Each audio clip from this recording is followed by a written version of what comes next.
Ito ang kwentong kasaysayan na mapapanood at masasaksihan natin ngayon sa ating video.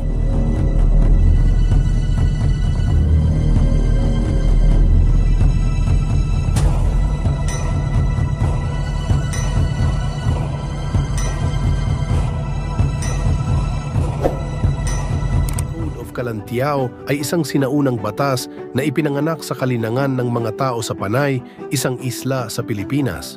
Itinuturing itong isang koleksyon ng mga batas na ginamit ng mga tao sa panahong iyon upang magtakda ng mga alituntunin sa kanilang komunidad. Ayon sa kasaysayan, ito ay isang uri ng customary law o mga kasunduan na ipinag-uutos upang mapanatili ang kaayusan at paggalang sa mga karapatan ng bawat isa. Ang Code of Calantiao ay pinaniniwalaang isinulat noong panahon ng mga Malay na dumating sa Pilipinas. At ang mga detalye ng mga batas na ito ay may kaugnayan sa mga kasalanan, parusa, at mga usaping legal sa kanilang komunidad.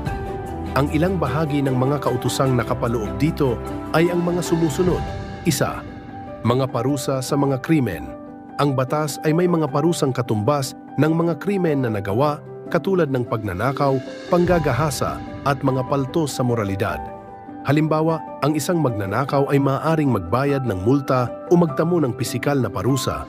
Ikalawang karapatan ng may-ari ng ari-arian, ang Code of Calantiao ay nagpapakita ng pagpapahalaga sa mga ari-arian ng tao at tinutukoy ang mga hakbang upang protektahan ang mga ito mula sa hindi pagkakaunawaan o pagkakawatak-watak.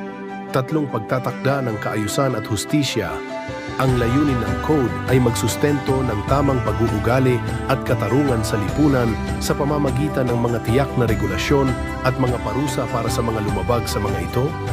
Mahalagang tandaan na may mga pagtatalo tungkol sa mga eksaktong nilalaman ng Code of Calantiao dahil ang mga kasaysayan ukol dito ay hindi kumpleto at walang orihinal na kopya na matatagpuan hanggang ngayon.